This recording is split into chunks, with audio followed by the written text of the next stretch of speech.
Buenos días a todas las personas que nos escuchan desde diferentes países de Centroamérica. Buenos días, buenas tardes para quienes nos escuchan de América del Sur, del Caribe, de Europa, a través de las plataformas de Zoom, de Facebook. Reciban todos un caluroso saludo del Instituto Centroamericano de Administración Pública, del ICAP.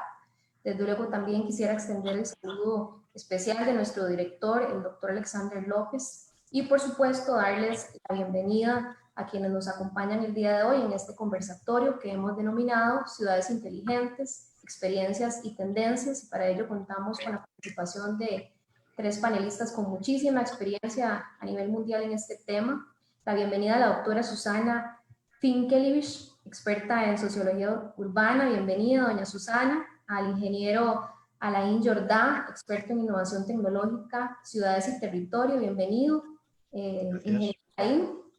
Y el ingeniero Alfredo Acosta, doctorando en ciudades inteligentes, pero además ya una persona bastante querida y conocida en el ICAP, un colaborador del instituto. Así que sean todos bienvenidos y bienvenidas a esta actividad que forma parte de la agenda de eventos virtuales que ha venido desarrollando el Instituto Centroamericano de Administración Pública, con la finalidad de abonar a la discusión y a la gestión del conocimiento en temas de relevancia global, y que son temas claves para el desarrollo y para el crecimiento de nuestros países, en una coyuntura, en un momento histórico realmente complejo desde el punto de vista de salubridad, desde el punto de vista económico, pero que realmente representa un punto de inflexión para los gobiernos, para las organizaciones de toda naturaleza, para los propios ciudadanos, y que a su vez representa una oportunidad para capitalizar esta oportunidad de cambio y enrumbar las estrategias y las decisiones. Y en el caso de los gobiernos,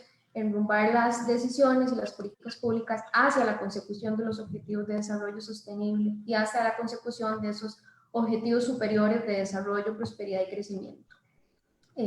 Para el ICAP, para el Instituto Centroamericano de Administración Pública, en nuestra calidad de organismo internacional que por mandato de los países centroamericanos tiene 3 grandes misiones, por decirlo de una forma, encomendadas de apoyo a los gobiernos, tanto en el ámbito nacional como en el ámbito local, dirigido al fortalecimiento del recurso humano que elabora en administración pública, al acompañamiento a la institucionalidad pública en sus procesos de modernización y de fortalecimiento, y al apoyo a la integración centroamericana.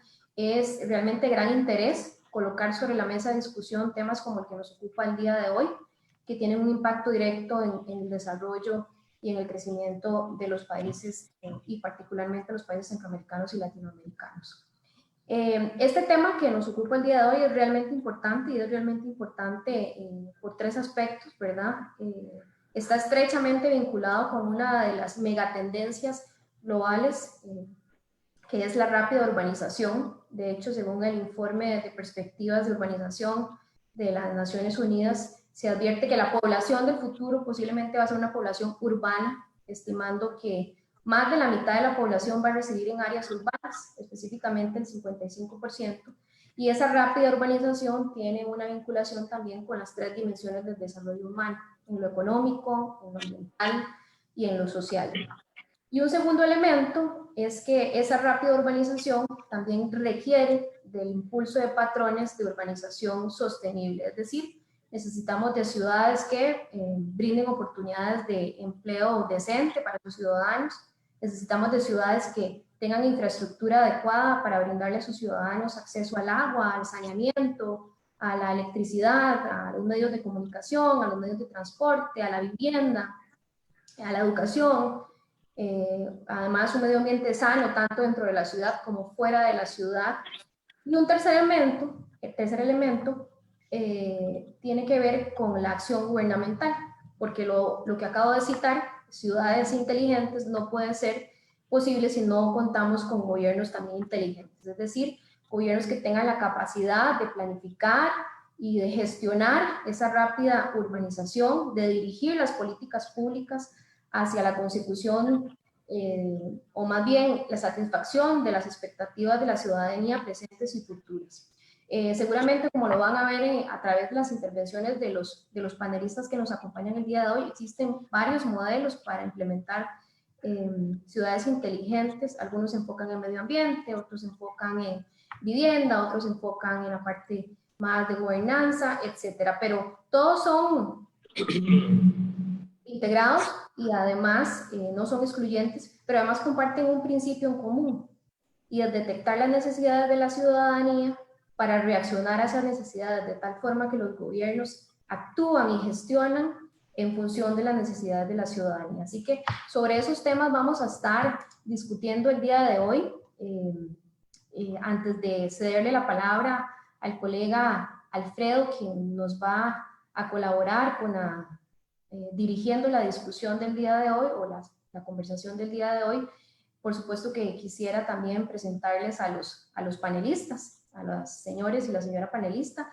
Primero presentaré a la señora Susana Finkelich. Ella es arquitecta con un posgrado en planificación urbana y regional por la Universidad Tecnológica Pomeriana Occidental de Polonia.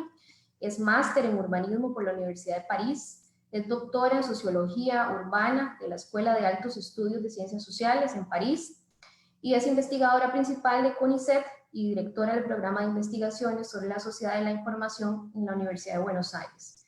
Es docente en varias universidades, la Pontificia Universidad Bolivariana de Medellín, la Universidad de Buenos Aires, es autora y coautora de 20 libros sobre sociedad de la información y actualmente trabaja en sobre las últimas etapas de la sociedad de la información, la industria 4.0 y los futuros sociales y urbanos. También nos acompaña el ingeniero Alain Jordá, es diplomado en Dirección General de Empresas por la EADA en Barcelona, es ingeniero superior en telecomunicación por la UPC y posee más de 20 años de carrera en empresas como Indra y Epson, es director de proyectos para la Agencia Europea de Espacio y consultor independiente en temas de e-marketing en España y Latinoamérica.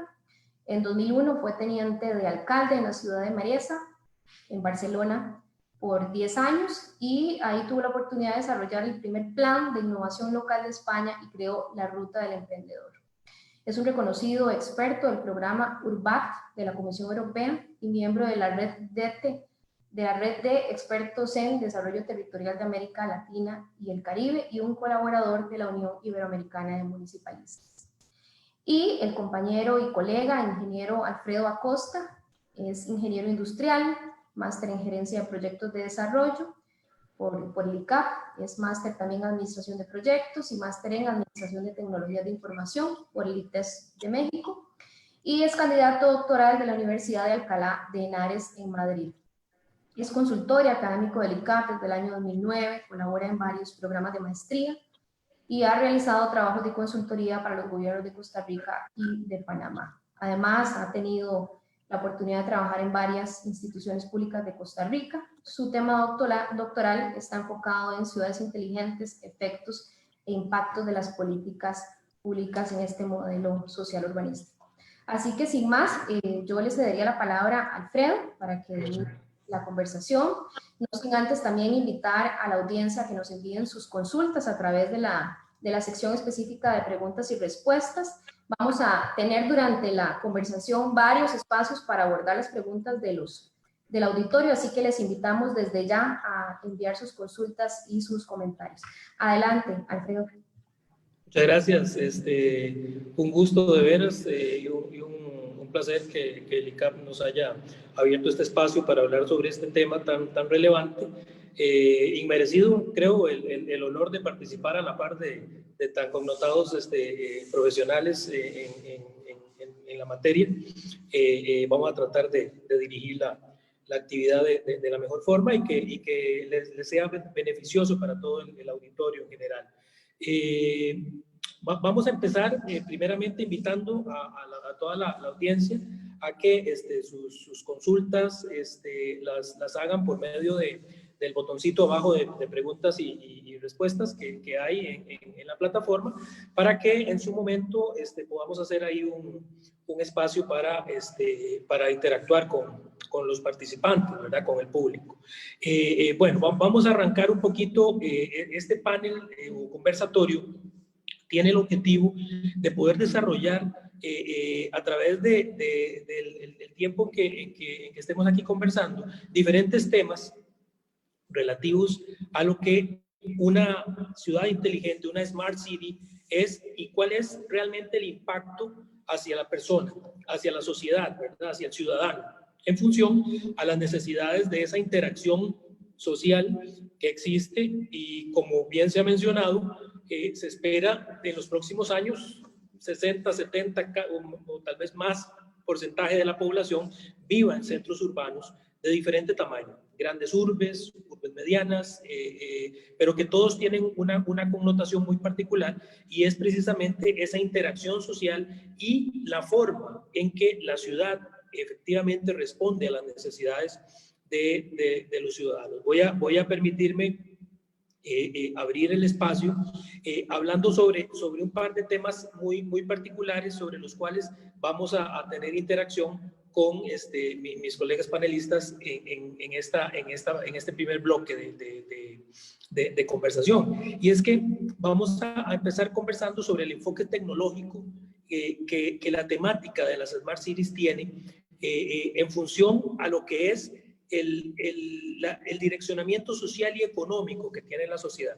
Cuando nosotros hablamos de una Smart City, y vamos a tener oportunidad para ampliar mucho en este espacio, cuando hablamos de una Smart City muchas veces tendemos a pensar únicamente en el entorno tecnológico, en el componente tecnológico. Y en esta línea de pensamiento es importante ver que hay muchas definiciones relativas al tema. Pareciera que dependiendo de quién establezca esa definición, así va a ir direccionada la misma. En cuanto a que si la definición la trabaja quien es vendedor de tecnología, pues va a tener un matiz. Si la definición está más enfocada a la parte gubernamental, va a tener otro matiz.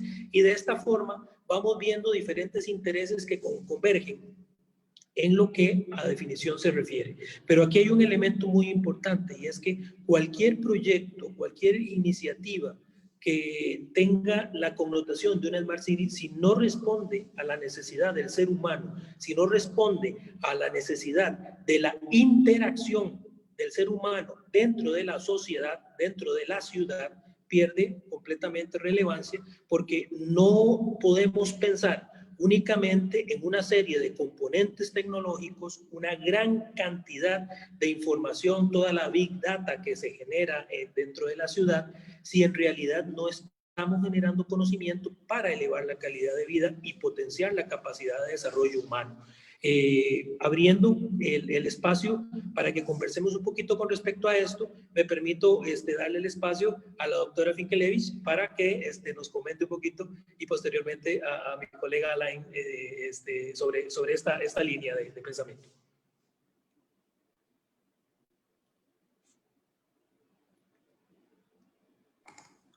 El audio, doctora.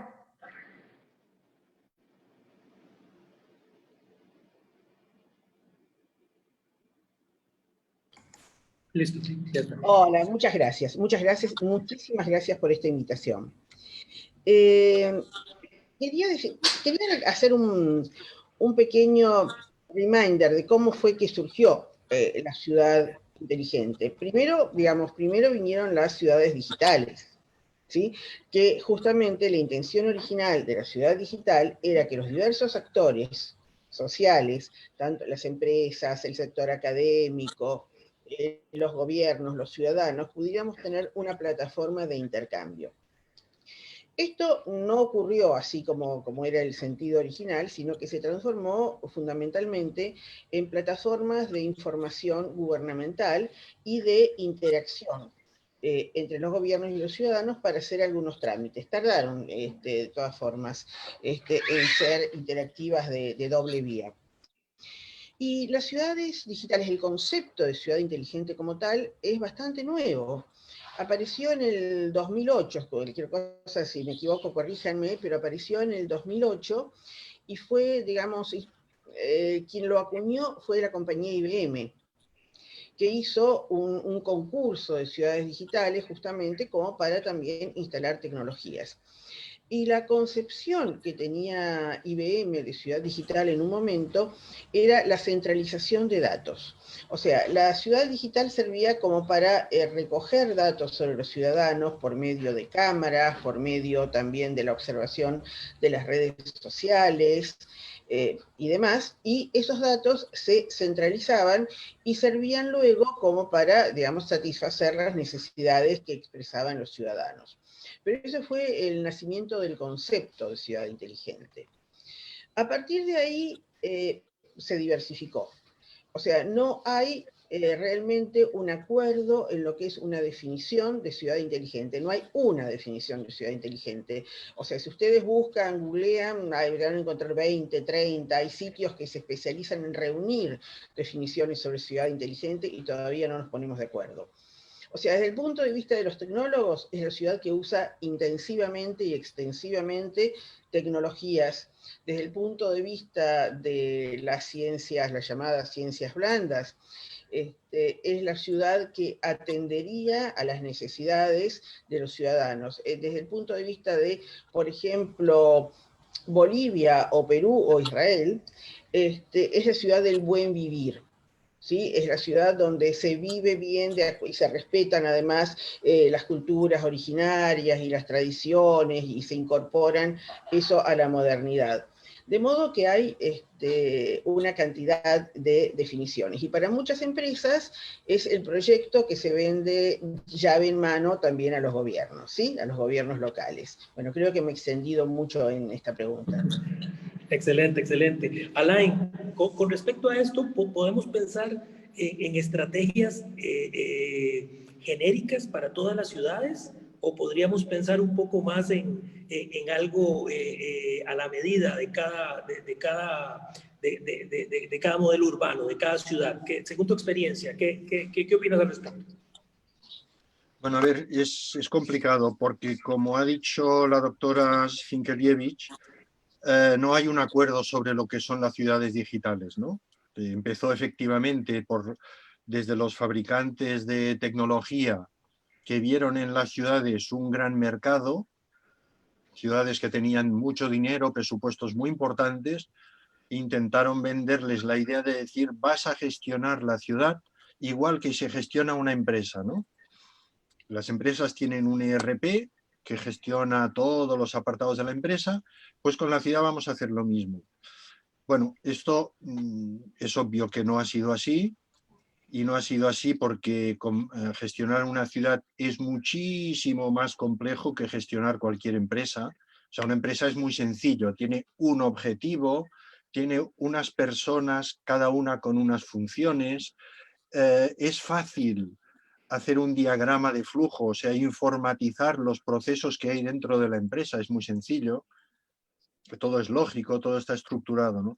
Una ciudad se escapa completamente a este modelo. Una ciudad es el lugar donde vivimos las personas y hacemos cualquier cosa en cualquier momento, de cualquier manera y como nos apetece.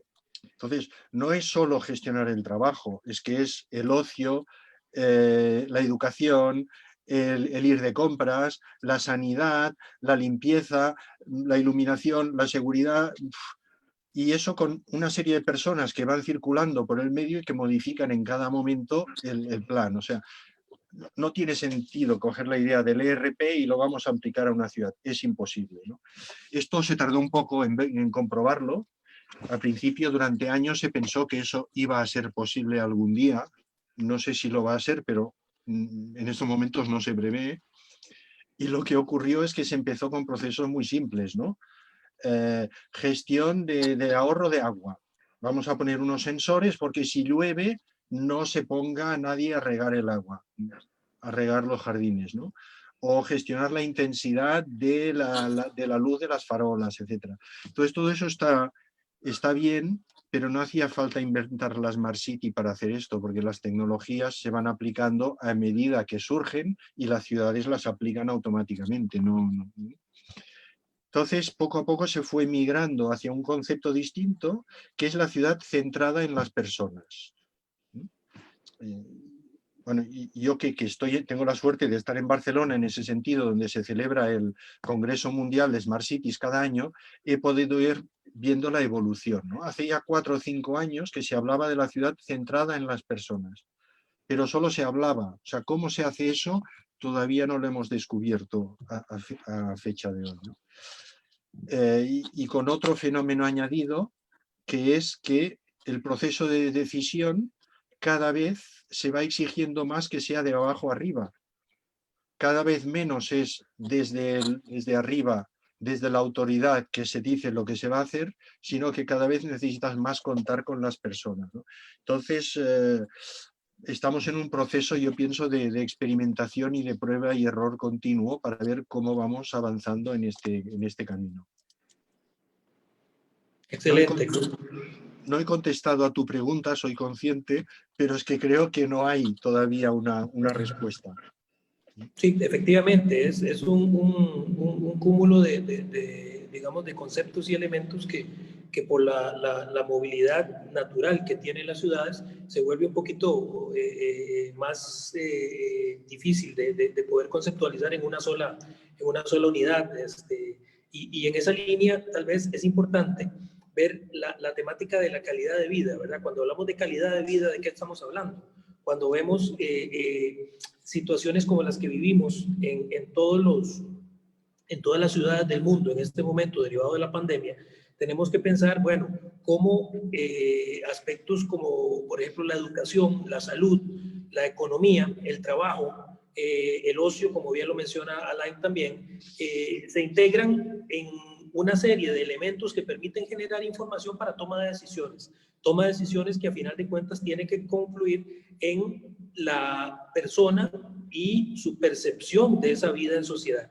Hay nuevos paradigmas, por supuesto, que se están generando a través del modelo de aplicación tecnológico y las diferentes tecnologías que confluyen acá.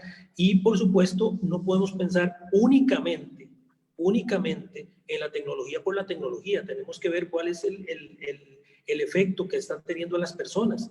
Se hablaba en algún momento de cómo la gente se empodera de la información que fluye a raudales a través de redes sociales, a través de cualquier tipo de componente o de dispositivo que tenemos a la mano. Y en ese sentido es importante ver cómo en realidad estamos, las ciudades, influyendo en la calidad de vida de las personas. Estamos desde el punto de vista de movilidad, desde el punto de vista de gestión comercial, compras, etcétera, facilitando que la gente verdaderamente tenga una interacción más efectiva, más productiva, si se quiere. Doctora Vinkelevich. Sí, yo quería decir justamente, primero, con respecto a los datos.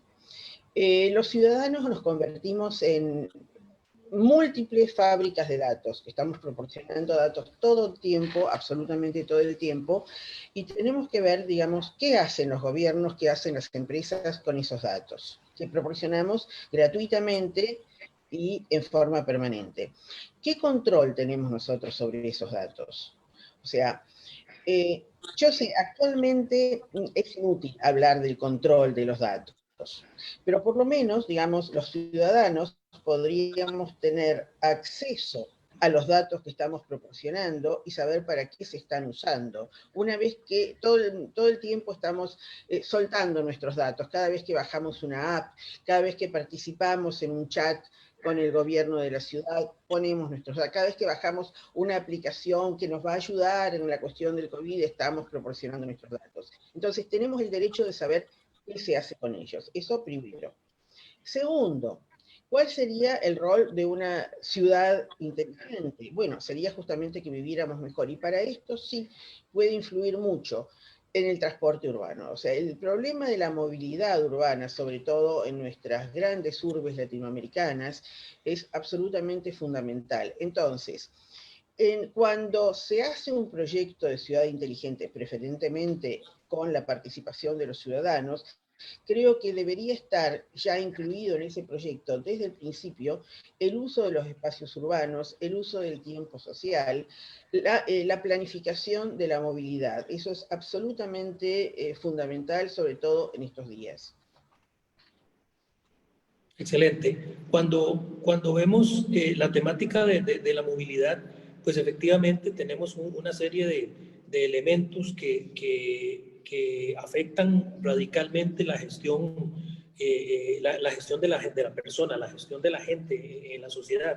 Y es que aquí es muy importante ver cómo se ligan aspectos de beneficio o calidad de vida para la persona, aspectos de productividad, aspectos de mejoras en acceso a los servicios también, a través de los medios de transporte, a través de los sistemas de movilidad. Cuando pensamos en la gran masa de gente que se mueve a través del transporte público, a través de metros, trenes, autobuses, etcétera, y entonces empezamos a ver cómo estas tendencias vienen de una u otra forma a buscar cómo satisfacer la necesidad de reducir en alguna forma el tiempo, de optimizar en alguna forma la capacidad para poder obtener un beneficio, digamos, de esa movilidad. Y entonces empezamos a ver nuevas tendencias, como por ejemplo, dentro de los modelos de economía compartida, que es un concepto muy arraigado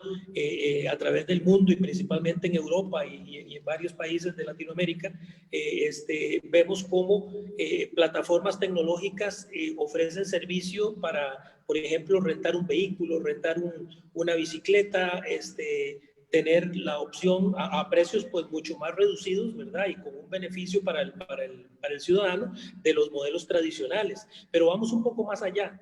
El uso racional o mejor uso de lo que normalmente todos los seres humanos tenemos y a veces utilizamos una sola vez, herramientas, juguetes, ropa, etcétera, y que tenemos países en el mundo que tienen modelos en donde la persona puede ir y obtener el uso de ese bien por un espacio de tiempo determinado sin necesidad de adquirirlo, inclusive ni siquiera pagando, porque hay modelos, por ejemplo, en Estocolmo, en varios países, en varios sitios en los Países Bajos, en donde se ve este tipo de modelo, ¿verdad? Que a veces se pareciera ser muy de avanzada, pero en realidad es una necesidad social y estamos hablando de la optimización. Aquí de lo que queremos pensar un poquito es sobre el impacto.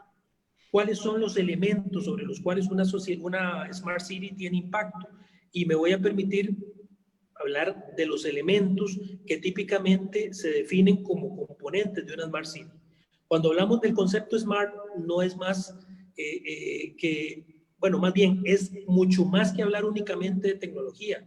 Es el uso que la gente haga de la tecnología para su propio beneficio y el mejoramiento de la vida en la ciudad. Ahora, cuando hablamos de economía inteligente, cuando hablamos de movilidad inteligente, salud inteligente, educación inteligente, seguridad inteligente y otros componentes más, empezamos a ver que en todo, absolutamente en todo interactúa la tecnología.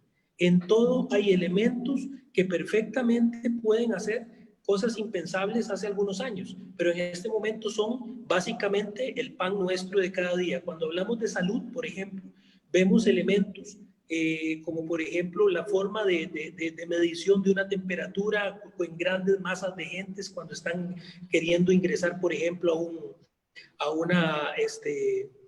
un comercio en la misma ciudad, para poder determinar elementos que permitan identificar eventuales focos de contagio. Y es que aquí lo verdaderamente importante es que la información fluye de una forma tan acelerada que a veces inclusive no tenemos tiempo de cuestionarnos la veracidad de esa información, de esos datos. Y aquí me voy a permitir preguntarle, doctora, con respecto al papel de las redes sociales dentro de lo que es la realidad de las Smart Cities. Estamos teniendo efectivamente resultados que benefician y potencian esa calidad de vida de la gente, o qué es lo que está pasando en este momento con la sociedad de la información y lo que vemos todos los días. Bueno, hablaré sobre América Latina, fundamentalmente, que es lo que conozco más. Cuando uno mira, sí, una ciudad inteligente vista no solamente desde el punto de vista de la tecnología, sino desde el punto de vista de los ciudadanos, efectivamente sí influye sobre la calidad de vida de la gente, sin ninguna duda. Estaba viendo justamente los rankings de las ciudades inteligentes latinoamericanas. Me sorprendió un poco, porque está, por ejemplo, en primer lugar Buenos Aires, que yo jamás la pondría en primer lugar, luego Santiago de Chile, que tampoco, y en cuarto lugar Medellín, que para mí es, digamos, un paradigma y voy a menudo a Medellín, así que la conozco bien, es un paradigma de ciudad inteligente y renovadora. Y uno de los factores que la hacen ciudad inteligente es un factor que ha sido descuidado tanto por Buenos Aires como por Santiago de Chile, que es justamente la población de bajos ingresos. La planificación actual de Medellín ha utilizado la tecnología, y sobre todo la tecnología del transporte, pero también la tecnología informática, como para comunicar mejor, hacer mucho más accesible la ciudad a la población de bajos ingresos. La ha abierto a la ciudad. Yo la primera vez que fui a Medellín fue en épocas de Pablo Escobar, o sea que pueden imaginarse lo que era, uno no podía salir a la calle y todo eso, pero aparte, la población de bajos recursos estaba ahí, en los cerros, donde aparte había una situación de violencia para policiales, narcos, y todo, una situación de violencia extraordinaria, pero trabajaban en la ciudad. Y para bajar a la ciudad tenían una hora o más, muy sacrificada de viaje, subiendo escaleras, bajando escaleras.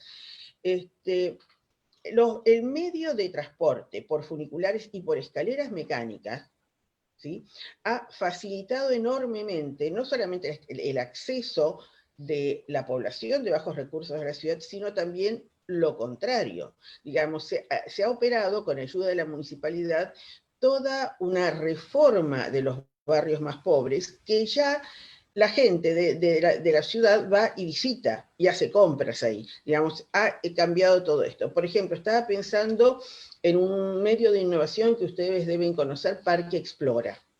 Parque Explora en Medellín es un gran museo interactivo de ciencia y tecnología y de innovación tecnológica, donde la gente va y mira lo que es innovación tecnológica, participa, interactúa. Pero además Parque Explora fue creado en lo que acá en la Argentina llamamos una villa miseria, ¿sí? Se llegó a un acuerdo con los habitantes, de modo de no invadirles el terreno, ¿sí? Los habitantes fueron un poco desplazados hacia zonas cercanas, pero mediante un acuerdo, no fue mediante la violencia, digamos, ni mediante la represión, y son muchos de los que participan de las actividades justamente de Parque Explora, de medios de innovación. En los cerros, ahí donde va el funicular, también se crearon bibliotecas totalmente que son centros de informatización, ¿sí?, donde se enseña a la gente las cuestiones informáticas, se han transformado en laboratorios, con muy buena arquitectura, por cierto. O sea que para mí es la ciudad más inteligente porque justamente ha considerado a los ciudadanos a tal punto también de integrar a las poblaciones más pobres. Otras ciudades inteligentes de América Latina, que yo sepa, no lo han enfocado desde ese punto de vista. Puedo equivocarme, ojalá. Excelente. Alain, en esta misma línea es importante y viendo, bueno, me permití ver ahí un par de preguntas en preguntas y respuestas. En esta misma línea, el enfoque territorial, porque hablamos únicamente de ciudades como ciudades inteligentes, pero ¿qué pasa cuando hablamos de territorios, cuando hablamos de esfuerzos conjuntos en donde inclusive hasta trasciende el tema fronterizo eventualmente en un territorio para poder desarrollar proyectos de este tipo en donde tengamos mejores condiciones de usabilidad, de aplicación de tecnologías que beneficien el desarrollo humano? Bueno, pues todavía no sabemos qué hacer con la ciudad. Yo creo que plantearse lo que hacer con el territorio es mucho más ambicioso, ¿no? O mucho más sencillo, simplemente. A nivel de territorio yo creo que es imprescindible que se instalen las infraestructuras de telecomunicaciones necesarias como primer punto, ¿no? En España tenemos un problema que llamamos la España vaciada, es decir, nos ocurre algo así como en América Latina, ¿no? Cada vez se concentra más la gente en ciudades y cada vez queda más el campo abandonado, ¿no? Para evitar esto, obviamente, lo primero que hay que hacer es dar posibilidades de utilizar la tecnología en cualquier lugar del territorio. Yo quisiera regresar sobre la intervención de Susana de hace un momento, porque me parece que ha dado en el clavo de lo que son las ciudades inteligentes, ¿no? La ciudad inteligente no es la que utiliza tecnología. La ciudad inteligente es aquella que se plantea mejorar la vida de sus ciudadanos y si para ello necesita utilizar tecnología, utiliza tecnología. Yo diría que una de las cosas que hemos aprendido con la pandemia es que es imprescindible contar con las personas. O sea, cuando le pedimos a la gente que se quede en casa, si la gente no se queda en casa, no podemos luchar contra el virus. Necesitamos de la gente. Y lo mismo ocurre, hablabas hace un rato sobre movilidad. Claro, para resolver los problemas de movilidad de las grandes ciudades latinoamericanas, o contamos con las personas o es imposible resolver ese problema. No se resuelve solo construyendo líneas de metro. No es así. Entonces, el problema que tenemos es que necesitamos implicar a la ciudadanía. Y por eso el director del Smart City Congress dice que uno de los cambios que se ha ido viviendo con el concepto de Smart City es que el proceso de decisión antes era de arriba a abajo, es decir, el alcalde decidía lo que se hacía en la ciudad, y ahora vemos que esto no funciona en absoluto. Y tenemos que contar con la gente, que es lo que nos estaba contando Susana, con el tema de cómo han superado la situación de determinados barrios en colaboración y hablando con las personas de esos barrios. Entonces, las ciudades inteligentes yo creo que son estas, las que mejorarán la vida de la ciudad, de sus habitantes, contando con ellos y avanzando. Yo creo que se puede mencionar aquí a los ODS, que son una guía excelente de hacia dónde hay que mirar en cada uno de los ámbitos de la vida ciudadana. Excelente, y es que hay elementos vamos a ver, que hacen que la conceptualización se dirija hacia ellos, ¿no? Cuando pensamos en ese concepto, en esa definición de lo que es una Smart City, ya empezamos a ver que hay diferentes puntos de vista, pero sí hay un elemento bastante interesante. En el 2011, los autores Leidendorf y Dickens llegan y plantean lo que se conoce como la triple hélice en ciudades inteligentes, en Smart Cities. Y aquí es en donde vamos a ver un poquito el punto de confluencia, ¿no? En donde tiene que integrarse el capital humano a través de la academia. Tiene que integrarse el generador de riqueza a través del empresariado, de proyectos de innovación, productividad a través de innovación, comercio, etcétera. Y por supuesto, el tema de la gobernanza a través de un gobierno que permita la participación ciudadana, todo en democracia. Y es que cuando pensamos en el objetivo final del ser humano, como ente generador de cualquier esfuerzo, empezamos a ver que todos estos elementos forman parte integral de los esfuerzos para poder atender las necesidades que el ser humano tiene. ¿Qué opina Susana? Mira, estoy de acuerdo contigo. Últimamente el concepto se ha ampliado a la cuádruple hélice. O sea, en el que se integran los ciudadanos por medio de las organizaciones sociales o como individuos. Y hay también un aspecto que creo que es muy importante para las ciudades, y más para las ciudades inteligentes, que son los laboratorios urbanos, los laboratorios de innovación urbana.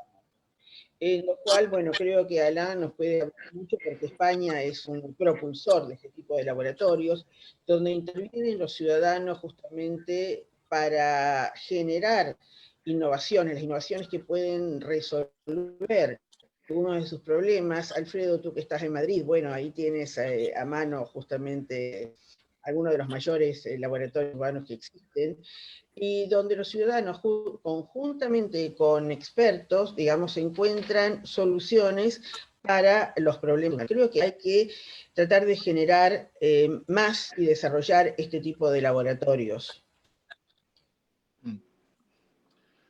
Efectivamente, en esta línea es importante ver cómo se establecen inclusive rankings a nivel mundial.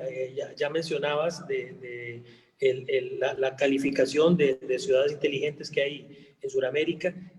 Podemos empezar a conversar un poquito sobre experiencias, y en esa misma línea existen diferentes organismos o organizaciones que hacen este tipo de calificaciones. La Universidad de Navarra, a través de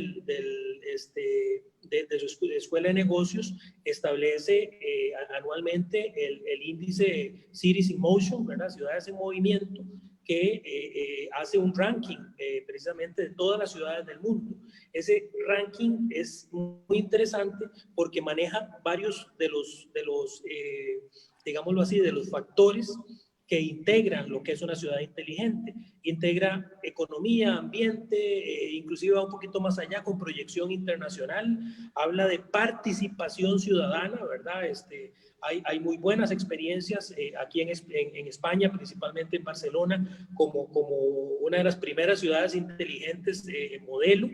En este momento, el ranking para el 2020 establece 7 ciudades europeas, una ciudad americana y 2 en Asia. Estamos hablando de que el primero es Londres, el segundo es Nueva York, sigue París, Tokio, Reykjavik en Islandia. Tiene una particularidad muy interesante, y es que su punto, digamos, de calificación más alto es precisamente la participación ciudadana a través de foros, a través de sistemas que permiten poder conocer la voz del pueblo para generar proyectos de innovación y de mejora. En esta línea, todos los países, bueno, por otro lado, Copenhague, Berlín, Ámsterdam, Singapur y Tokio. En esta línea es interesante, pero año con año cambian los países. Podemos ver que en este momento, para el 2020, Barcelona y Madrid se encuentran en los lugares 24 y 25. Si pensamos un poquito en Centroamérica, estamos viendo en el lugar 113 y 112, 113 Panamá, 112 Costa Rica. Y vemos el último país en el ranking es Venezuela, bueno, la ciudad de Caracas, que tiene ahí una serie de condiciones.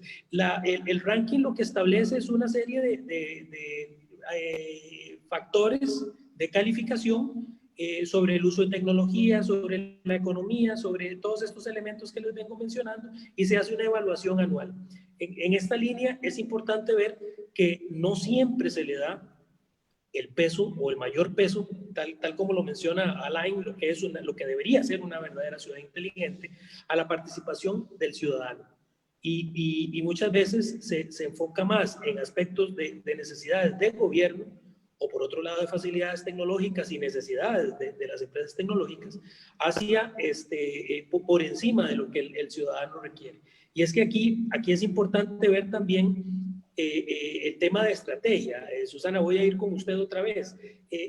Dentro de una estrategia de e-government, de gobierno electrónico, ¿cómo vemos nosotros el diseño urbano? ¿Cómo vemos la conceptualización y el diseño de lo que es o debería ser una ciudad inteligente? Bueno, mucho me temo que desde las experiencias de e-government en América Latina no se tiene en cuenta el diseño urbano. O sea, la mayor parte de las experiencias de e-government son, a ver, tenemos una interfaz entre ciudadano y gobierno que es la pantalla, ¿verdad? Ciudadanos para allá, gobierno, gestión administrativa para acá. Primero que el e-government, que estuvo también originalmente concebido como tomando dos partes, uno era la e-administración y la otra era la e-política, o sea, la política en el sentido amplio, la política y la polis, la ciudad, en su desarrollo tomó solamente de la pantalla para aquí. O sea, para gobierno. Se centralizó fundamentalmente en todo lo que es administración electrónica. Ha mejorado muchísimo la administración electrónica, ¿sí? Ha mejorado también hasta determinado punto una cierta interacción con los ciudadanos, pero esa interacción también está muy limitada a la ejecución de trámites. El ciudadano puede realizar total o parcialmente trámites. Puede también, y de vez en cuando somos consultados, en forma, por ejemplo, en Buenos Aires hemos sido consultados en cuanto a cosas importantísimas, como por ejemplo, las mascotas, ¿están autorizadas a viajar en el metro? ¿Sí? Eso sí, pero no se nos ha consultado con respecto a espacios peatonales, no se nos ha consultado sobre dónde debe ir el presupuesto urbano. ¿Sí? La mayor parte del presupuesto urbano está en la zona central y norte, que son las zonas de justamente altos ingresos. El sur ha sido un poco más cuidado ahora, porque ha habido operaciones inmobiliarias, entonces se ha hecho, digamos, un polo científico que no funciona. Tenemos un polo científico de verdad del Ministerio de Ciencia y Tecnología, pero en el sur se ha hecho un polo científico que por ahora no tiene demasiado funcionamiento. Y no se ha consultado, o sea, están las herramientas como para consultar a los ciudadanos sobre un presupuesto participativo. ¿Sí? Hay muchas ciudades mucho más pequeñas, como por ejemplo Rafaela en Santa Fe, Morón en la periferia de Buenos Aires, otras ciudades pequeñas, que han puesto en marcha presupuestos participativos. Primero reuniendo presencialmente a los ciudadanos y luego haciéndolo por medio de Internet. ¿Sí? Y ha dado excelentes resultados, porque aparte, un ciudadano que se ve implicado en una elección de dónde se pone el presupuesto, también se ve implicado en el respeto y el cuidado de la ciudad en la que se invierte el presupuesto. ¿Sí? Si está por fuera de esas decisiones, si está por fuera de esas decisiones no pasa nada. Es cuando más participa alguien en la cosa urbana, en la red urbana, más se siente identificado y empoderado y adueñado de la ciudad y la trata en consecuencia. Excelente. En esa misma línea, Alain, ¿cómo logramos entonces en proyectos bajo el modelo de Smart Cities integrar el ciudadano y el gobierno, todo, digamos, dentro de un enfoque de desarrollo global, de desarrollo local y territorial? ¿Cómo logramos esa integración? Bueno, pues yo diría que esto no tiene nada que ver con la tecnología, para empezar. Y el primer paso sería tener líderes colaborativos, es decir, alcaldes y alcaldesas que comprendan que ellos no pueden ser quienes definan el futuro de los distintos barrios de la ciudad o de la ciudad misma, porque si lo hacen ellos, la ciudad no les seguirá. O sea, un alcalde puede decirlo, aquí decimos puede decir misa, pero nadie irá a misa si lo decide el alcalde. Entonces, el liderazgo colaborativo es la capacidad de liderar la ciudad o el territorio, pero haciendo una llamada a los ciudadanos para decir, vamos a definir juntos nuestra ciudad. ¿Qué queremos que sea nuestra ciudad? ¿Hacia dónde queremos que avance la ciudad? Y ahí es donde funcionan estos procesos en los que los ciudadanos se implican. O sea, los procesos participativos son un apartado sectorial muy importante, obviamente, puesto que es el dinero que va a invertir la ciudad. Pero si hablamos de una estrategia de ciudad, estamos hablando del conjunto de la ciudad. ¿Hacia dónde queremos ir? ¿Cómo queremos evolucionar? ¿Qué queremos mejorar? ¿No? Y cuando se hace esto de esta forma, es cuando podemos conseguir que el conjunto de los actores locales se alineen en la misma idea y empiecen a trabajar juntos, que es lo que necesitamos. Antes hemos hablado, y me he desviado del tema de la movilidad en las grandes ciudades, decía que necesitamos la colaboración de las personas. Pues sin la colaboración de las personas no va a ser posible resolverlo, O sea, es imprescindible hablar con las personas que se desplazan cada día, que van en los colectivos o que van en su propio coche, etcétera, etcétera, con esos distintos colectivos buscar soluciones conjuntas. Y a partir de ahí es cuando podemos avanzar de verdad. En Barcelona, si me dejas un momento, un ejemplo que ya empieza a ser conocido porque hace unos años que lo están aplicando es el de las supermanzanas. Barcelona tiene un área muy importante del centro que es completamente cuadriculada, o sea, calles, digamos, verticales y horizontales, ¿no? Y hay una zona muy amplia. Entonces, para mejorar la calidad de vida, se definen supermanzanas. ¿Qué es una supermanzana? Pues es una manzana que tiene 3 manzanas de lado y 3 manzanas de alto. Por lo tanto, 3 por 3, 9. Se suprime la circulación de vehículos en las calles interiores y se quedan para circulación, digamos, masiva, solo los exteriores de las supermanzanas. ¿Qué se hace con esto? Pues que haces como un barrio. En esas 9 manzanas puedes circular tranquilamente a pie o en bicicleta, los niños pueden jugar en la calle, se pueden plantar más árboles y poner jardines, y vas a las tiendas del barrio, que pasa a ser tu barrio. Entonces, esta es una iniciativa típica que obviamente se ha tenido que hacer con la ciudadanía. Esto no se decidió un día hacer, vamos a hacer toda la ciudad supermanzanas, sino que se va avanzando supermanzana a supermanzana con reuniones con los ciudadanos de esa nueva supermanzana para hablar cómo va a funcionar todo, cómo quieren que sea, etc. Y ahora creo que hay como 9 o 10 supermanzanas, que ya es un ámbito importante, pero es esto, es crear un nuevo ámbito mucho más amable para las personas, donde podamos recuperar la idea de barrio que en una gran ciudad se pierde notablemente, ¿no? Ahí lo dejo. Excelente, excelente. Qué interesante es ver que estamos hablando de, por supuesto, un tema que a través del tiempo se ha visto muy marcado por el uso de dispositivos, tecnología en general, y caemos a final de cuentas en el diseño urbano, ¿verdad? Caemos a final de cuentas en cómo hacemos para optimizar el ya de por sí poco espacio que tenemos si pensamos en que la mayor cantidad de personas en el mundo van a vivir en grandes urbes. En esta línea me parece interesante pensar, bueno, ¿hasta dónde llegamos o hasta dónde la ciudad llega con la automatización si en realidad lo que necesitamos principalmente es ver cómo hacemos para optimizar los espacios en donde la gente, en donde el ciudadano interactúa normalmente? ¿Qué opina usted, doctora?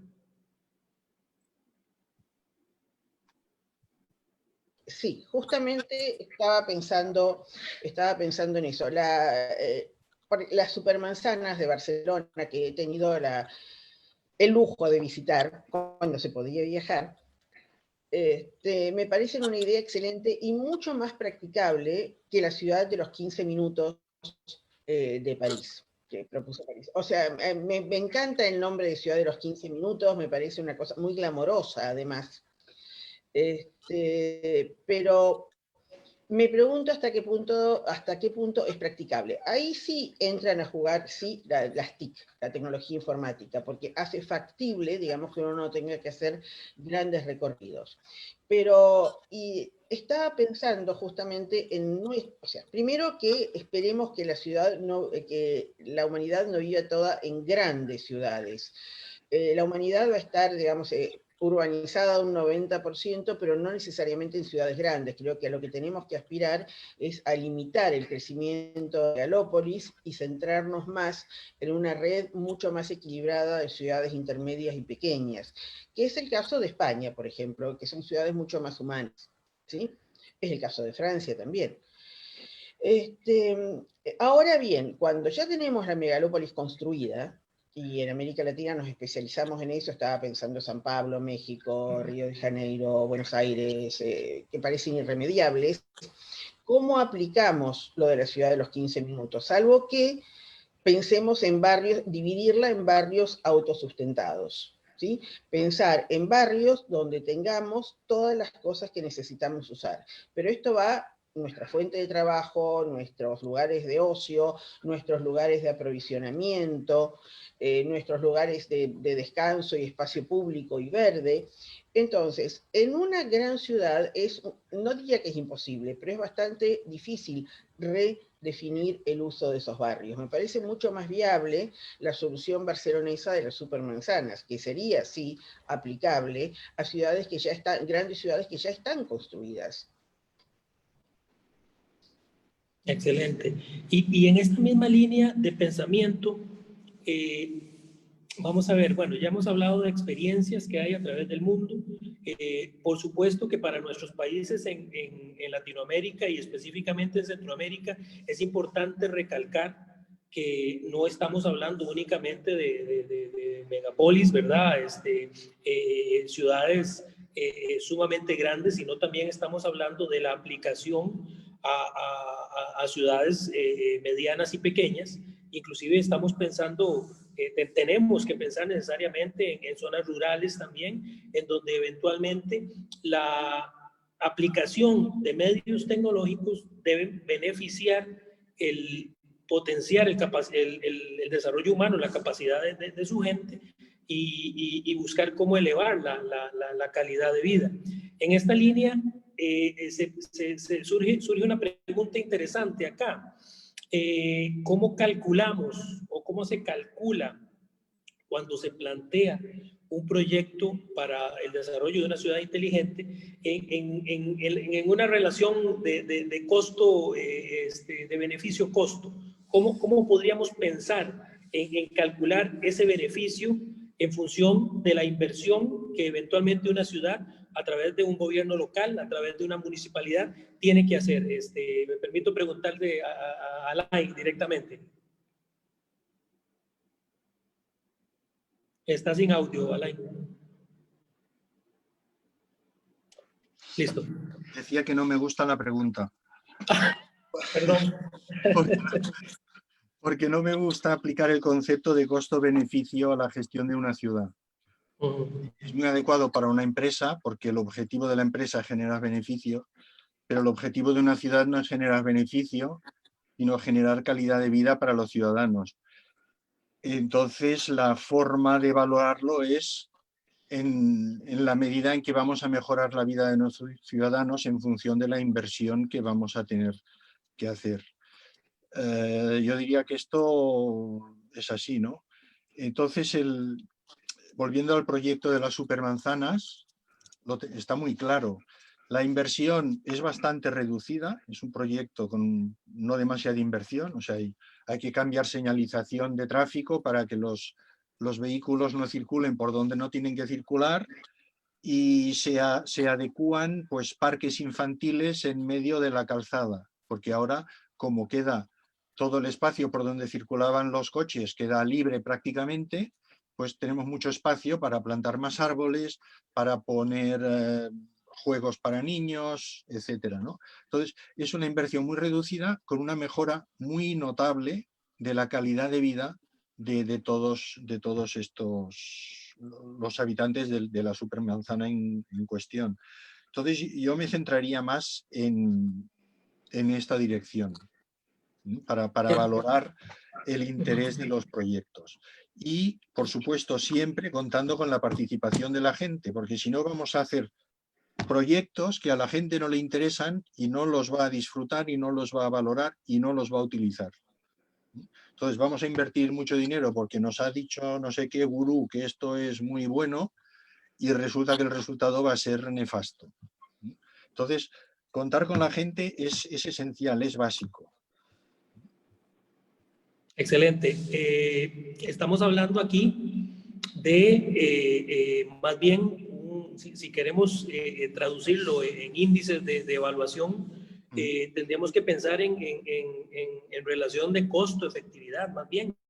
¿Qué tanto el nivel de inversión en el cual se requiere incurrir para un desarrollo de este tipo en relación con los beneficios que se va a tener. Y estamos hablando específicamente de la población, de la cantidad de kilómetros recorridos que ya no se van a tener que recorrer, que gastar por temas de movilidad, o inclusive hasta poder llegar a índices más, un poco más intangibles, numéricamente al menos, como el tema de la satisfacción y la felicidad de la gente en la ciudad. Doctora, en esta línea, un proyecto para una ciudad inteligente, una automatización, digamos, de procesos puede ser tan grande como se quiera pensar. La tecnología puede hacer prácticamente todo y hay de todo costo, ¿no? Pero ¿en dónde está el límite? ¿Hasta dónde la sociedad del conocimiento nos permite, primero, pensar cosas impensables, pero hasta dónde tenemos que llegar a poner el pie en el suelo y ver lo que realmente el ciudadano requiere? Bueno, la tecnología nos ha permitido cosas impensables antes. Por ejemplo, este conversatorio, sin ir más lejos, hubiera sido impensable hace unos años, absolutamente. Era cosa de los supersónicos, nada más, de novelas de ciencia ficción. Pero, a ver, el límite lo va a poner el mismo ciudadano, creo yo. A ver, ¿hasta qué podemos hacer? Primero, con la tecnología se puede hacer todo, absolutamente todo, y cada vez, digamos, the sky's the limit, o sea, ya no tenemos ningún límite. Y no me refiero solamente a la tecnología informática, me refiero a la bioinformática, me refiero a la biología en general, me refiero, bueno, cantidad de cosas que se han logrado estos últimos años, hasta que la vida nos sopapeó, ¿sí? Nos dio un par de bofetadas y nos dijo, a ver, paren un poquito acá, y nos dio el COVID. Y nos encontró un poco más frágiles y un poco más vulnerables y un poco menos presuntuosos también, porque hay cosas que todavía no podemos resolver. Todavía, ya podremos. Bueno, como les decía, con la tecnología, con todo tipo de tecnología, se puede hacer todo. Inclusive prolongar la vida humana, prolongar la calidad de vida humana, etcétera, etcétera, etcétera. ¿Cuáles son los parates? Los parates van a ser económicos, sociales y por supuesto de tipo ético, digamos. ¿Dónde, y no hablo de moral, hablo de ética, dónde nos va a llevar la bioética, dónde nos va a llevar la ética aplicada a la sociedad del conocimiento? Y sin ir más lejos, perdonen, pero que insiste en esto, pero vuelvo a lo que decía en primer lugar, los datos que producimos. ¿Hasta dónde es ético, digamos, hasta usarlos, hasta dónde afecta nuestra privacidad? O sea, en Buenos Aires tenemos el Gran Ojo de la Ciudad. El Gran Ojo de la Ciudad no se ve. El Gran Ojo de la Ciudad es un lugar donde están concentradas las pantallas de todas las cámaras de la ciudad. Todas, y son muchas, ¿eh? Es más, un intendente dice que gana más votos en una elección cuando dice que va a poner más cámaras y más cámaras y más cámaras. Y esas cámaras están captando no solamente nuestra imagen, están captando nuestra voz de toda nuestra cotidianeidad, ¿sí? Entonces, me pregunto, ¿es ético esto? Me pregunto si es ético, o sea, porque realmente en este momento se está dando toda, más que ahora más que nunca con la cuestión del COVID, se está dando la dicotomía seguridad-privacidad. Esta dicotomía que empezó con la voladura de las torres del World Trade Center en Nueva York y luego se prolongó con la cuestión terrorismo, enfermedades, ahora con el COVID está como en su máxima expresión. O sea, podemos tener apps que nos indiquen si estamos cerca de una persona enferma por nuestra seguridad, pero ¿por qué tenemos que saber que una persona en particular, por qué tenemos que entrar en la salud privada de esa persona? ¿Por qué tenemos apps que rastrean nuestra temperatura, digamos, en distintas áreas de la ciudad? Entonces creo que, digamos, ese es uno de los límites, la cuestión ética, y eso es una cosa que tenemos que seguir discutiendo. Ok, excelente. Creo que ya estamos un poquito sobre tiempo y vamos a dar pase a responder algunas preguntas que la audiencia ha hecho. para lo cual, bueno, puedo verlas desde aquí en la plataforma, o no sé si tal vez María José nos podría, o Alberto nos podrían ayudar con el apoyo ahí de esas preguntas, como para enfocarme yo directamente en las respuestas. María José, ¿vos crees que podemos apoyarnos en ti? Hola, sí, tenemos primero, es que la conversación ha estado interesantísima porque tenemos casi 30 preguntas, hemos tratado de sistematizar, acaban recién de pasar, así que voy a leer textuales algunas de ellas. Podríamos tal vez la primera que se refiere a doña Susana, la segunda que se refiera el señor Alain, y tal vez la tercera, Alfredo, que la pueda saber. Un poco ya han conversado los panelistas sobre este tema, pero la audiencia quiere saber en términos muy puntuales. Entonces, ya han dicho, ¿verdad? Una ciudad inteligente no es necesariamente aquella que tiene la mejor tecnología, sino la que se enfoca en la calidad de vida de los ciudadanos. Pero entonces, doña Susana, ¿qué características en particular, si un municipio se decide por un proyecto de ciudad inteligente, qué características primordiales debe tener ese proyecto? Y particularmente en los países latinoamericanos, que nos caracterizamos por una urbanización desordenada, por muchos barrios marginales alrededor de la ciudad, ¿cómo abordar todos los elementos dentro de aspectos primordiales de un proyecto de ciudad inteligente? Bueno, lo primero que voy a decir es muy básico. O sea, el acceso a las herramientas de la ciudad inteligente tiene que estar hecho para todos los ciudadanos. Cuando pensamos justamente, o sea, mira, una de las cosas que el COVID ha desnudado es que todos creíamos que estábamos construyendo la sociedad del conocimiento, y luego te encuentras que la escuela se da por internet, pero que tienes grandes cantidades de niños que no tienen acceso a internet, ¿sí? O que no saben cómo utilizar el internet. Que de golpe el teletrabajo es prácticamente obligatorio, pero que hay una cantidad de gente que no puede teletrabajar o que no sabe cómo teletrabajar, o que se le hace pesadísimo teletrabajar. De que el gobierno inteligente no puede llegar a gran parte de la población, de que internet se te cae. Hoy por suerte no, pero los otros días tenía que dar 2 conferencias en distintos lugares del mundo virtualmente y se cayó internet y nada. O sea, de que internet pierde frecuencia, de que la banda ancha resulta ser delgadísima. Bueno, todo este tipo de cosas que son básicas, ¿verdad? Son absolutamente básicas. Primero, para tener una ciudad inteligente, el acceso a esa ciudad inteligente tiene que estar garantizado para todos los ciudadanos. Desde el punto de vista tecnológico, tendido de redes, infraestructura, digamos, las cañerías de la informática, pero también desde el punto de vista de la preparación de esos ciudadanos como para apropiarse de forma productiva de esa tecnología. La mayor parte de la gente puede acceder a la tecnología, pero accede para las redes sociales, accede para comunicarse. Tenemos que hacer que puedan acceder para aprender, para trabajar, para organizarse. Sobre este mismo tema tenemos por acá también, referido al rol del ciudadano, y para el ingeniero Jordá, nos preguntan, ¿cómo se puede incorporar el concepto de Smart City para que la base sean ciudadanos inteligentes? En el sentido desde que la educación primaria de la niñez se les capacite para prepararse y vivir en una Smart City, pensando en la situación socioeconómica de pobreza de muchas de nuestras ciudades latinoamericanas. ¿Cómo educar? ¿Cómo tener un ciudadano inteligente?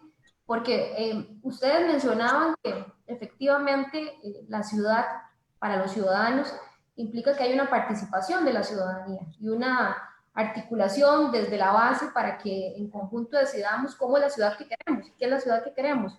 Pero bueno, ¿cómo lograr esa participación y tener un ciudadano que se involucre y que tenga una participación efectiva en esos procesos de consulta y en esos procesos de decisión?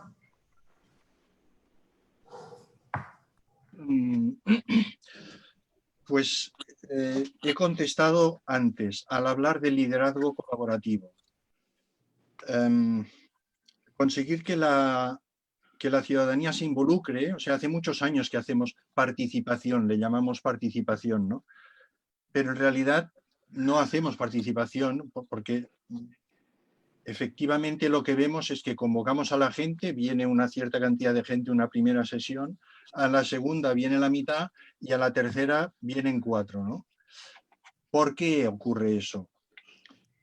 porque al principio fuimos capaces de convocarles y vinieron. Entonces dejan de venir porque no sienten que su participación sirva para nada. Es decir, cuando en esa participación lo que hacemos es llamarles para plantearles que queremos llevar a cabo un proyecto y que ya lo llevamos dibujado, estoy suponiendo una urbanización de un barrio, un parque nuevo, etc. Cuando ya llevamos un preproyecto, un diseño de cómo va a ser ese proyecto, en ese momento hemos matado la participación. Porque ¿para qué les vamos a llamar si ya hemos decidido nosotros lo que vamos a hacer? Y lo único que vamos a aceptar es que en vez de un tipo de árbol, poner otro. Eso no es participación. Es que a lo mejor la ciudadanía no quisiera allí poner árboles, sino que quisiera poner una cancha de baloncesto. No lo sé. Entonces, el implicar a la gente es fácil. Siempre que lo hagas de verdad, con la intención de que ellos te aporten proyectos, enriquezcan proyectos. Y eso no se hace nunca en un teatro con una presidencia y una gente que está en las butacas del teatro. Eso se hace alrededor de una mesa, debatiendo, cuando la propuesta de cualquiera de los ciudadanos tiene el mismo peso que la propuesta del alcalde, aunque mi posición es que el alcalde no tiene que estar en estos lugares, pero la propuesta de cualquier ciudadano tiene que ser tenida en cuenta. Luego se aceptará o no, pero tampoco la aceptará el ayuntamiento. Será el mismo debate entre ciudadanos el que decida cuáles son las propuestas que son buenas y las que no. Y esta es la metodología que aplico en las ciudades con las que colaboro para diseñar su estrategia. O sea, es así, con ciudadanos y con la voluntad clara. Lo primero que hago es pedir hablar con el alcalde o la alcaldesa para decirle, vamos a sacar el mejor proyecto para la ciudad. Pero ese proyecto no es el que diga usted, sino que lo van a decidir los ciudadanos. Obviamente hay una metodología, no puede participar cualquier persona ni de cualquier manera, esto es obvio, pero la filosofía es esta. Y cuando se trabaja así, te continúa viniendo siempre la gente, porque saben que ir a una reunión pueden influir en lo que ocurra luego en la ciudad. Cuando piensan que por más reuniones que vayan, eso no va a repercutir en la ciudad, es cuando dejan de ir, porque tienen otras cosas más interesantes que hacer.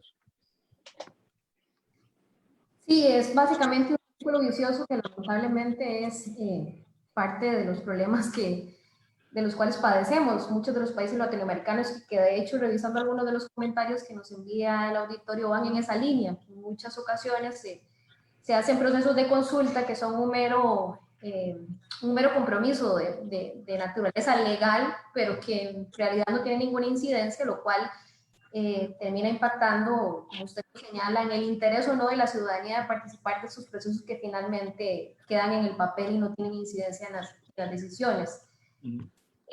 Alfredo, una pregunta para ti que nos envía acá la señora Carla Salazar y dice, ¿cuáles elementos en la cultura y costumbres de un país pueden dificultar o facilitar la implementación de una ciudad inteligente?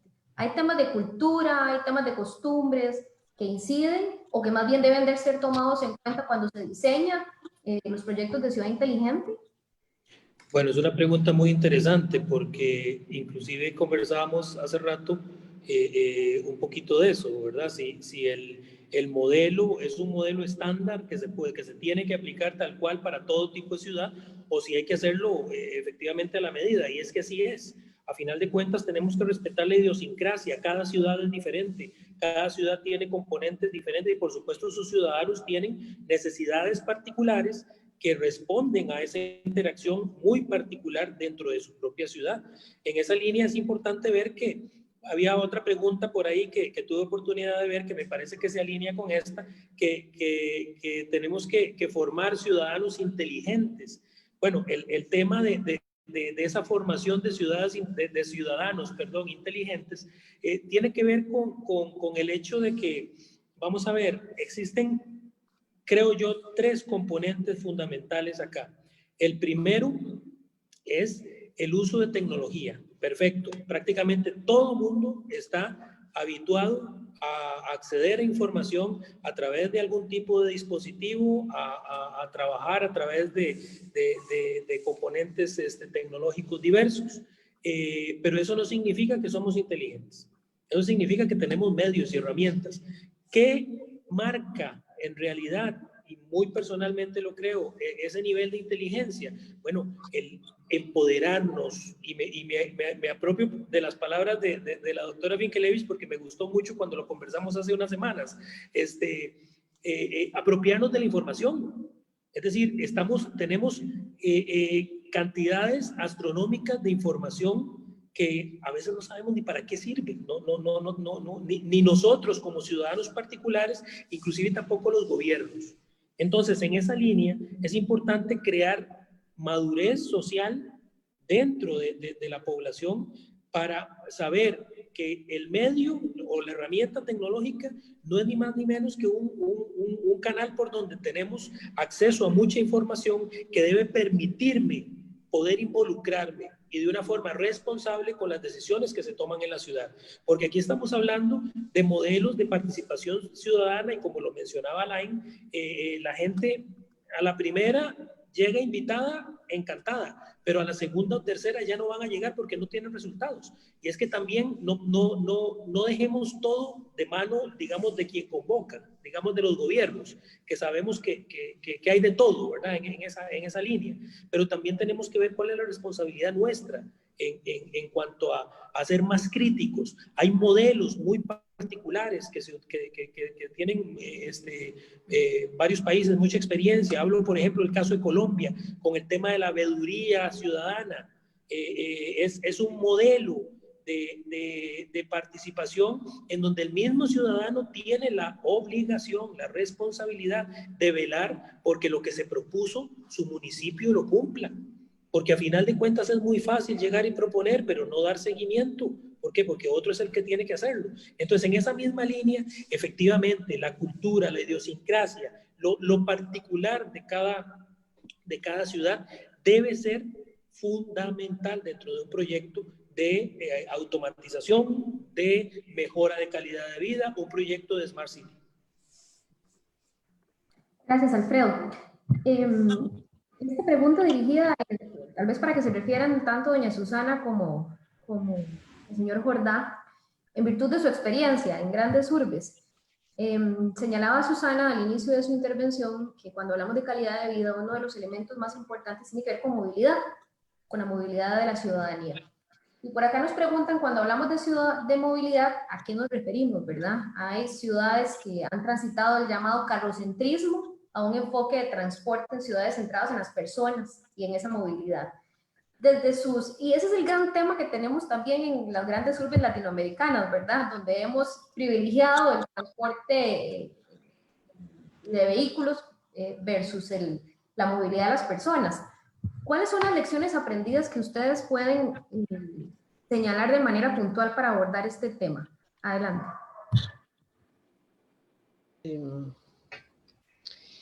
Bueno, digamos, las ciudades americanas, desde Ushuaia hasta Alaska, han sido construidas, o sea, luego de la etapa colonial, digamos, la modernidad han sido construidas para el uso del automóvil.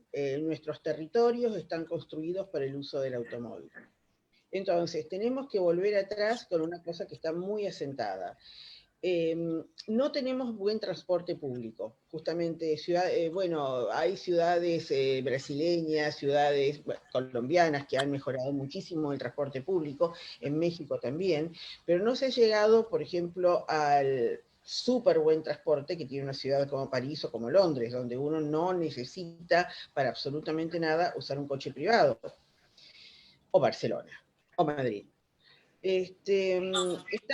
Estamos sumamente retrasados en el país. también en el uso del tiempo social, en el mal uso del tiempo social, en el gasto de tiempo que uno pasa en transportes, que pueden ser de 2 a 4 horas por día en medios horrorosos de transporte, o en el uso del auto privado, que, digamos, hace bastante imposible la movilidad. En este momento se está volviendo atrás en esto. En el caso de Buenos Aires se está dando mayor, o sea, se están peatonalizando áreas, está dificultando el uso al centro urbano por medio de automóviles, o sea, se han puesto bicisendas, pero no se han dado alternativas. O sea, se han peatonalizado calles del centro urbano, pero no se ha dado lugar para parkings. ¿Sí? Se ha peatonalizado el centro, se está impidiendo el uso del coche particular, pero no se mejora el transporte público. Entonces, ¿eso a qué da lugar? A efectos perversos, como por ejemplo la superpoblación de coches en determinadas calles, en determinadas áreas urbanas. Una parte de la población puede estar un poco más cómoda, pero otra parte de la población está muchísimo más incómoda. Entonces, eso sí lo podemos resolver por medio de una planificación inteligente y por medio de las tecnologías. Gracias, doña Susana. Ingeniero. Bueno, a mí no me ha dejado gran cosa, Susana, para que añada. Pero quisiera decir algunas cosas.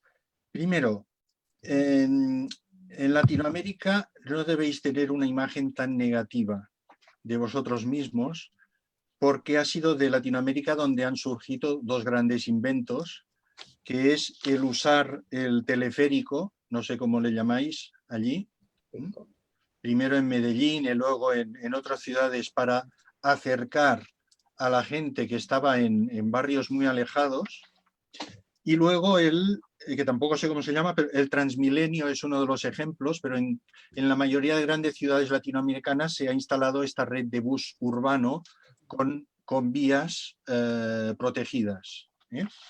Son dos grandes inventos que surgen de Latinoamérica. Y luego, claro, cambiar la movilidad no es un tema sencillo, no es una cuestión de cambiar reglas simplemente y que de un día para otro todo se va a solucionar y de pronto va a desaparecer el tráfico. Entonces, son pasos que hay que ir dando progresivamente.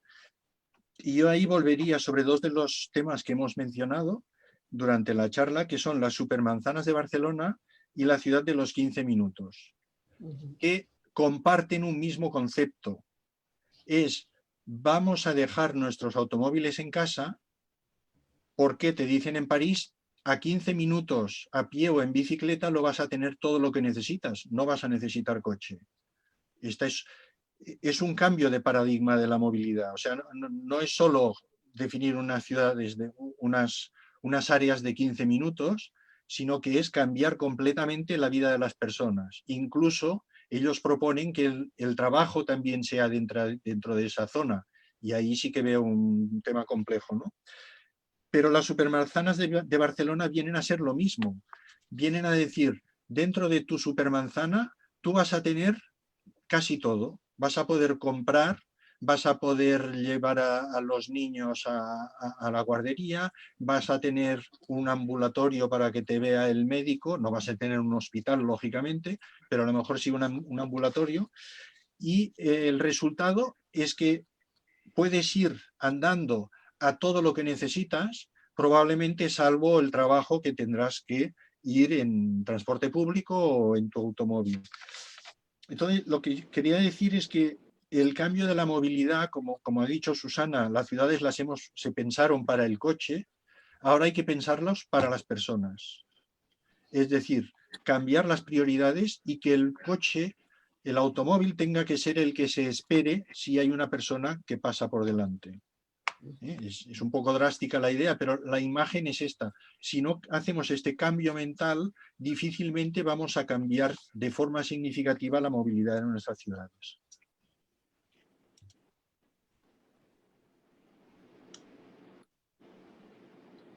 Gracias, ingeniero.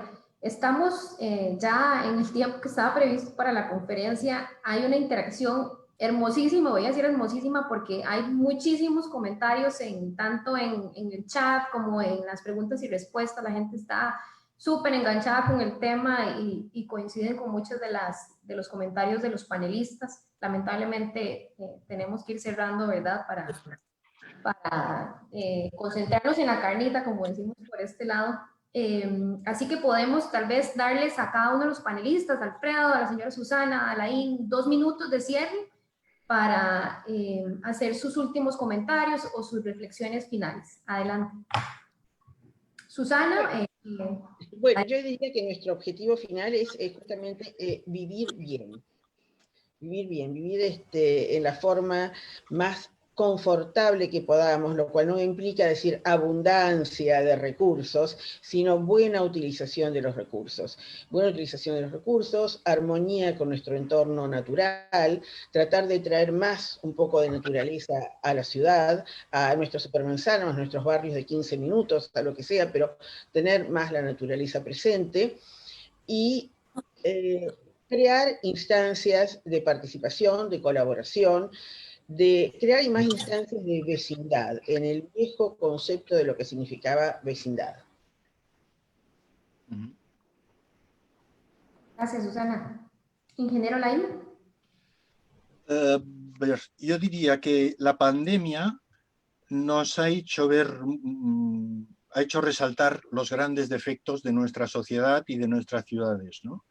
Hemos descubierto que los barrios más pobres sufren mucho más el virus porque no tienen posibilidad de confinarse, porque sus viviendas son más pequeñas, porque no tienen internet, etcétera, no tienen agua a veces, etcétera, etcétera, ¿no? Entonces, se han resaltado mucho los grandes defectos. Esto debería significar un cambio en el paradigma de gestión de las ciudades. Habría que hacer un replanteamiento, porque si nos garantizaran que esta pandemia es la última que va a ocurrir y nunca más se va a repetir, pues sería maravilloso, pero más bien tenemos que temernos lo contrario, ¿no? Que va a venir otra, pues a lo mejor dentro de 5 o de 10 años o no sabemos cuándo. Entonces nos interesa cambiar un poco el funcionamiento de la ciudad, cambiar la filosofía de funcionamiento de la ciudad. ¿Cómo hacerlo? Bueno, esto es un proceso largo, pero yo apuntaría 2 ideas. La primera, cada ciudad debería definir un proyecto singular de ciudad. Cada ciudad debería definir qué quiere ser ella dentro de 5, 10 o 15 años, cómo quiere ser. Y esto, por supuesto, debe hacerlo en colaboración con los actores locales y con sus ciudadanos. Y a partir de ahí, yo utilizaría los ODS para estudiar cada uno de los apartados en que debemos mejorar la ciudad. Los ODS son una lista fenomenal, completa, de todos los problemas, todos los retos que tiene cualquier país, región o ciudad. Por lo tanto, yo haría esto, definir un proyecto singular de ciudad y a partir de ahí vamos a ver cómo avanzamos en todos los apartados que nos indican las Naciones Unidas a través de los Objetivos de Desarrollo Sostenible. Gracias, ingeniero. Alfredo. Muchas gracias. Vamos a ver, es cambio de paradigma, ¿verdad? Definitivamente. Hay muchas personas que hablan o añoran las condiciones mundiales que habían antes de marzo del 2020. Y la sorpresa es que esa realidad ya no existe ni va a existir. Entonces nos hemos dado cuenta de muchas cosas, efectivamente, lo dice Alain. Nos hemos dado cuenta de que no éramos o éramos más vulnerables de lo que pensábamos, inclusive en las grandes ciudades, en las grandes urbes. Si vamos a los análisis de riesgo que eventualmente las ciudades realizaban, probablemente una pandemia era el riesgo, el último riesgo en el cual debían interesarse, pero vean lo que pasó, ¿verdad? Entonces, esto hace necesariamente que tenemos que buscar cómo rediseñar la forma en que interactuamos socialmente. ¿Para qué? Porque efectivamente esto hace que haya impacto económico, haya impacto social, impacto dentro del ámbito económico, por supuesto, productivo y de interacción gobierno-ciudadano. Cuando me tocó venir en diciembre del 2019 acá a España, me encontré una realidad muy interesante Ya el tema de las ciudades inteligentes lo había venido estudiando hace 10 años atrás, y aquí tuve la oportunidad de venir a desarrollarlo académicamente en la Universidad de Alcalá. ¿Pero qué pasó? Bueno, caímos en una situación mundial que hizo ver que inclusive hasta las grandes urbes que se veían como mejores prácticas en esta línea, pues tenían vulnerabilidades muy importantes. Vulnerabilidades que, si no es por la gente, si no es por el compromiso de su gente, del ciudadano, no vamos a lograr salir. En este momento Madrid tiene España en general tiene una condición muy particular, y es que hay rebrotes muy importantes de la pandemia que llaman a preocuparnos mucho.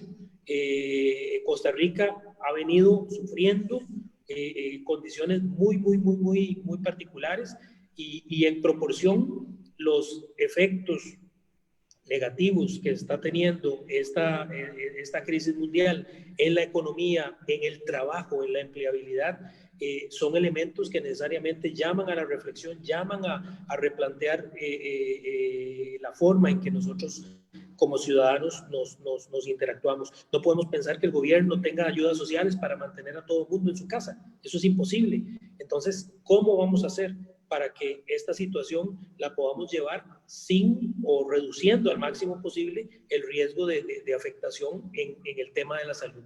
Es un poquito de reflexión, y estamos hablando también de ciudades inteligentes cuando hablamos de esto. Estamos hablando del beneficio para la ciudadanía. Estamos hablando de un rediseño de la forma en que nos movemos dentro de las ciudades. Muchas gracias. Gracias, Alfredo. Llegamos al final del conversatorio. No quisiera cerrar antes sin haber externado el agradecimiento a la doctora Susana, al ingeniero Alain, al ingeniero Alfredo, pero además compartirles las felicitaciones que nos están llegando a través de la plataforma con comentarios relacionados con sus excelentes participaciones. La audiencia está muy agradecida con ustedes. Desde luego también el agradecimiento de parte del Instituto Centroamericano de Administración Pública. Nos reportaron audiencias de Argentina, Ecuador, Costa Rica, Guatemala, Brasil, Panamá, España, Colombia. Así que tuvimos una audiencia amplísima. Muchas gracias de verdad desde el ICAP. Este es el primero de posiblemente muchos otros eventos que vendrán en esta línea temática de ciudades inteligentes, viendo que este momento de inflexión, como decía en el inicio, puede ser una oportunidad para empujar e impulsar en Latinoamérica proyectos en la línea que mencionaba el ingeniero Alain, ¿verdad? Proyectos con la singularidad de la ciudad que comprendemos en cada una de nuestras regiones. Así que muchas gracias desde el Instituto Centroamericano de Administración Pública. Reitero el saludo de nuestro director, el doctor Alexander López. Además, les invitamos a revisar nuestras páginas web, nuestras redes sociales, en donde estaremos compartiéndoles los próximos eventos virtuales que desarrollamos en la institución. Además, para que se enteren de las últimas publicaciones, ya hemos invitado a los 3 panelistas para que nos enrumemos en una publicación en este tema de ciudades inteligentes. Así que no me resta más que desearles buenas tardes y que estén muy bien, y gracias por acompañarnos en este evento el día de hoy. Que estén muy bien y buenas tardes. Muchas gracias. Gracias. Gracias.